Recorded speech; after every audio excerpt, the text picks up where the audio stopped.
J'espère que vous allez bien, j'espère que vous vous portez bien. C'était le moment tant attendu. Nous sommes le 4 juillet 2025, nous sommes à la veille de la célébration de la fête de l'indépendance, le 5 juillet demain.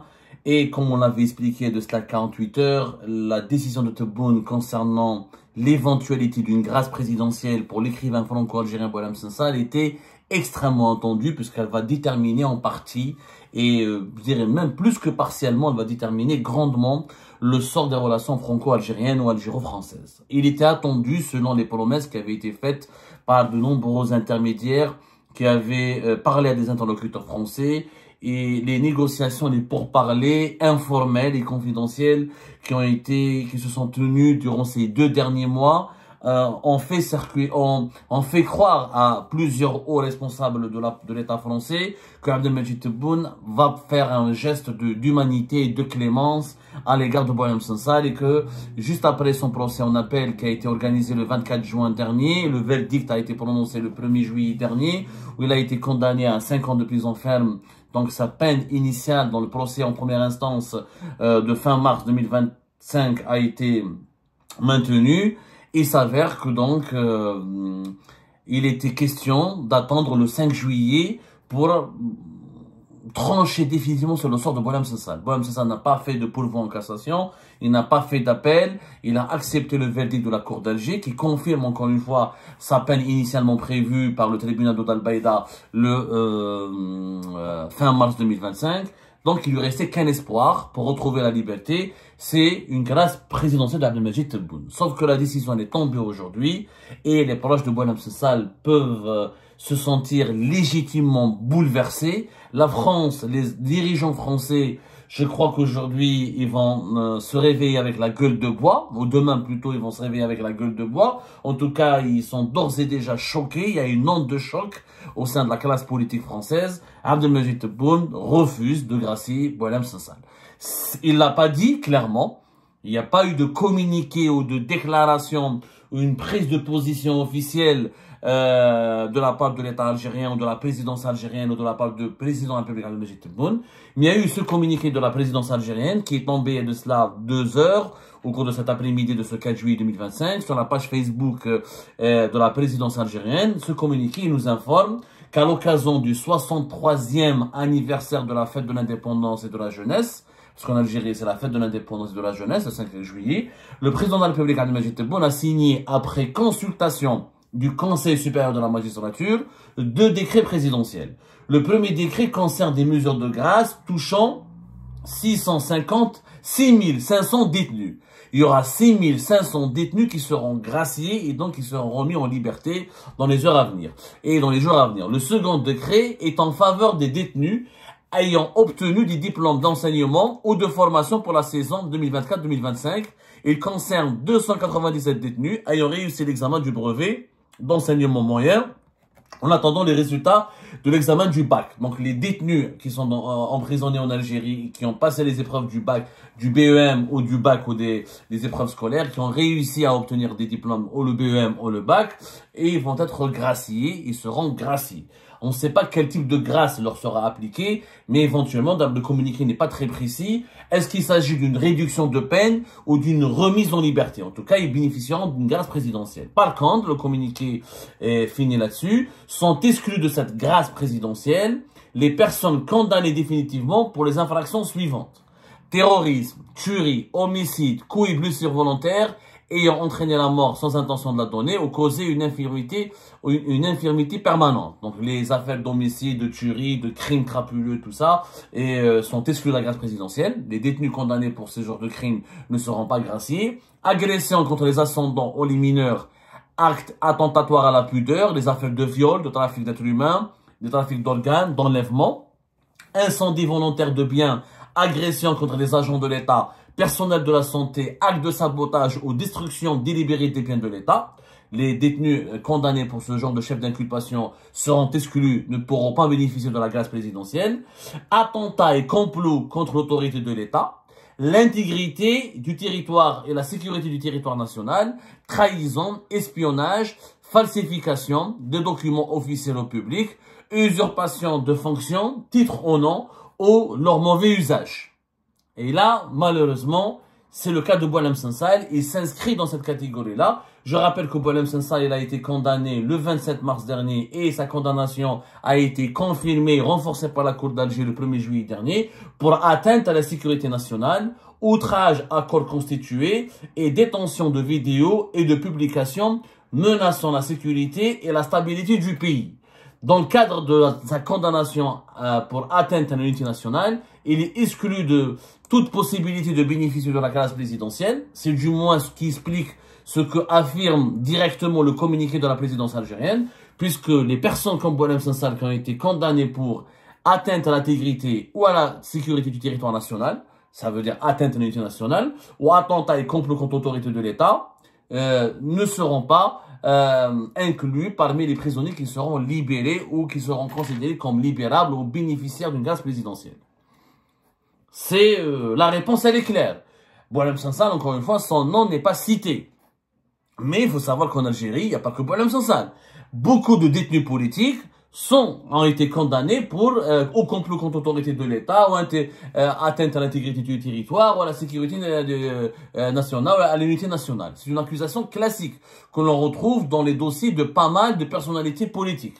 Vous avez aussi les détenus qui ont été condamnés pour atteinte au système de traitement automatisé des données, notamment celles visant la défense nationale ou les institutions publiques, ne pourront pas bénéficier d'une grâce présidentielle. Diffusion, promotion de fausses informations portant atteinte à l'ordre et à la sécurité publique, discrimination et discours de haine. C'est le cas de Belghid, Mohamed Lamine Belghid, l'historien dont le verdict n'a pas été encore condamné définitivement, parce que le verdict, normalement, est prévu le 7 juillet prochain. Mais même s'il a bénéficié d'un verdict, même s'il a été condamné définitivement avant le 4 juillet, et il pourrait pas être libéré il fait partie de ces détenus qui ont été emprisonnés pour avoir diffusé des discours de haine ou avoir promu des fausses informations. Et encore une fois, cette accusation, elle a été utilisée pour emprisonner, pour accabler, incarcérer et placer en détention énormément de détenus politiques et les détenus d'opinion. Les détenus d'opinion en Algérie sont incarcérés généralement ou pour fausses informations, atteinte à l'unité nationale, atteinte à l'intégrité territoriale, pour discours de haine. Ce sont les chefs d'inculpation classiques utilisés pour la justice algérienne pour emprisonner les gens en raison de leurs opinions qui ont été jugées offensantes ou choquantes ou divergentes avec les autorités en place.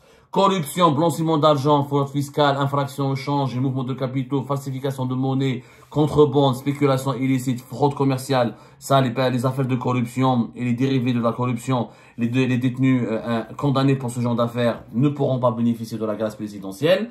Et crimes et délits liés à la constitution d'une association de malfaiteurs ou d'un groupe criminel organisé, vol avec violence, vol qualifié, trafic de migrants, trafic de drogue, bande de quartier, attroupement, incitation, et trafic de drogue, les affaires d'association de malfaiteurs, les affaires de bandes criminelles et de monde organisé, les détenus condamnés définitivement pour ce genre de crimes ne pourront pas aussi bénéficier de la grâce présidentielle. Donc, en résumé, ce qui était, je vous le disais, Abdelmajid Tebboune, il peut envisager des choses, il peut promettre des choses, mais il peut changer rapidement d'avis, il fait planer le doute, il entretient le suspense, il fait planer le doute, il balance des rumeurs comme ça, il essaie de manipuler ses interlocuteurs avec des fausses promesses. Mais malheureusement, et souvent, ça lui arrive, c'est pas la première fois, de changer les choses et de, comme on dit, une expression, un ballon de sang, c'est-à-dire il lance des rumeurs, etc. Et après, on va voir, il va essayer de sonder l'opinion publique ou de sonder ses interlocuteurs. Après, il fait une sortie totalement imprévisible, il est imprévisible. Il aime la surprendre, il aime surprendre ses interlocuteurs, il aime les mettre dans des positions périlleuses. Et je pense que cette décision reflète parfaitement le caractère et la personnalité et la psychologie de Tebboune. Tebboune ne s'engage à rien. Tebboune, il dit, je vais réfléchir, je vais voir. Il aime qu'on le sollicite, qu'on lui demande des services, qu'on lui demande, qu'on le sollicite pour des gestes de clémence, qu'on lui demande de rendre service, etc. Il dit pas oui, il dit pas non, il dit toujours peut-être, je vais réfléchir. il donne un espoir à son interlocuteur et à la fin, s'il a envie de lui faire du mal, Abdelmajid Tebboune, c'est là où il va appuyer, ou mettre, ou la remuer le couteau dans la plaie, ou pour vraiment faire du mal à son interlocuteur et pour détruire le dernier désespoir. C'est ce qui est arrivé, je pense, c'est ce que peuvent sentir en tout cas légitimement les proches de Boualem Sansal. Vraiment, c'est une stratégie machiavélique de la part de Tebboune. Vraiment, parce que les dirigeants algériens, les autorités françaises ont reçu pas mal de messages d'espoir de la part de plusieurs dirigeants algériens, issus directement de l'entourage de Tebboune, leur faisant croire que Boualem Sansal, illibérable, sera libéré ou bientôt remis en liberté un 5 juillet, à l'occasion du 5 juillet. Là, la réponse, elle est claire. Maintenant, juridiquement parlant, Abdelmajid Tebboune, il est président de la République. On fera une autre émission pour expliquer ce cas de figure. Le chef de l'État en Algérie, le président de la République, il est le premier magistrat. Il a tous les pouvoirs. Il a des pouvoirs illimités. Il a la possibilité d'adopter des grâces présidentielles à titre à titre exceptionnel. Il n'est pas obligé d'attendre une autre fête nationale pour gracier quelqu'un. Il peut attendre avant même le 1er novembre. Il peut, au mois d'août, au mois de septembre, décider d'une grâce présidentielle au profit de tel ou tel. C'est-à-dire que, si Tebboune veut libérer Boualem Sansal au mois d'août ou à la fin du mois de juillet, au mois de septembre, il a la possibilité de le faire. Et là, on fera une émission pour vous expliquer sur le plan juridique comment ça marche. Parce qu'il y a des complexités juridiques importantes. C'est très compliqué. Le pouvoir présidentiel en Algérie est très élargi. En tout cas, pour le 5 juillet, Boualem Sansal n'est pas prêt de sortir de sa cellule de prison. Et ce qui risque donc d'enrager encore davantage les réseaux de soutien de Boualem Sansal en France. Ce qui va permettre encore une fois à la droite dure, nationaliste et conservatrice, et à l'extrême droite dure qui s'est beaucoup calmée ces derniers jours. Parce qu'elle voulait jouer le jeu.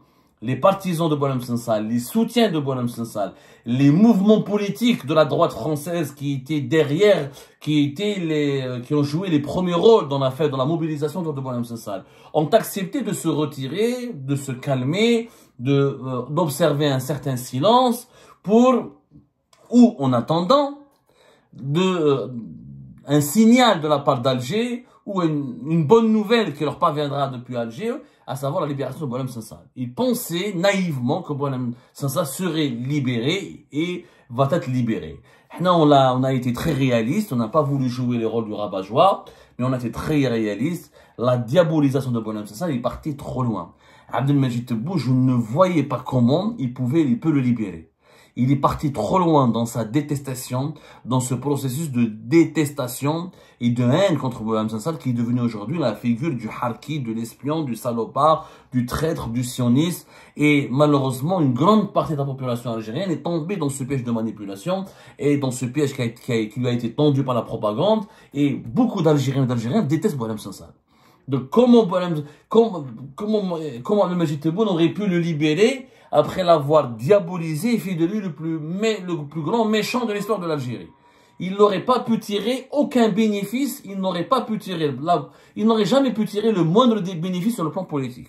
Maintenant, c'est pas plié définitivement, encore une fois, Boualem Sansal peut être libéré à une autre occasion, ultérieurement. Mais en tout cas, aujourd'hui, c'est un énorme coup pour le moral de ses soutiens, de ses partisans. C'est aussi un énorme coup pour toutes les tentatives qui ont été initiées pour normaliser, apaiser les relations franco-algériennes. Et c'est un énorme coup pour tous ces intermédiaires et ces messagers qui ont fait des va-et-vient entre Alger et Paris pour tenter de renouer le dialogue et d'aboutir à un accord, à une feuille de route de réconciliation. Le maintien de Boualem Sansal en prison est un très mauvais signal, est une humiliation même, il faut dire la vérité, est une insulte, une sorte d'humiliation, un camouflet pour Emmanuel Macron et pour tous l'État français, la diplomatie française, qui s'est mobilisé grandement pour faire taire les voix de l'extrême droite et de la droite dure et des lobbies anti-algériens, en les convainquant d'observer un recul stratégique pour leur permettre pour permettre à la diplomatie de jouer le rôle le plus sensible, son rôle qui lui, pour que la diplomatie puisse obtenir des résultats, à savoir la libération de Boualem Sansal. Cet échec, il faut en parler, c'est un échec. La non-libération de Boualem Sansal est un échec cuisant pour la diplomatie française et pour les milieux politiques français qui ont œuvré à tout prix pour un rapprochement avec les autorités algériennes et qui ont tout fait pour négocier un compromis avec les autorités algériennes. Là, Abdelmajid Tebboune, il vient de secouer le cocotier. Il vient de donner une gifle à tous ces interlocuteurs français qui l'ont approché et qui ont décidé de négocier avec lui. Maintenant, comment réagir à la France? La déception sera énorme. Il faudra du temps pour que les autorités françaises digèrent cet échec. Ensuite, il faudra un peu de temps et se relever de ces émotions pour pouvoir adopter une grille de lecture rationnelle.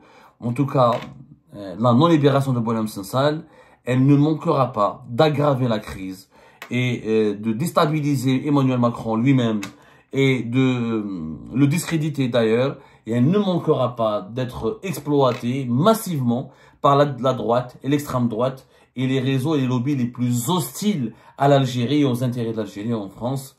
Ça s'annonce extrêmement tumultueux dans les relations franco-algériennes ou algéro-françaises dans les jours à venir.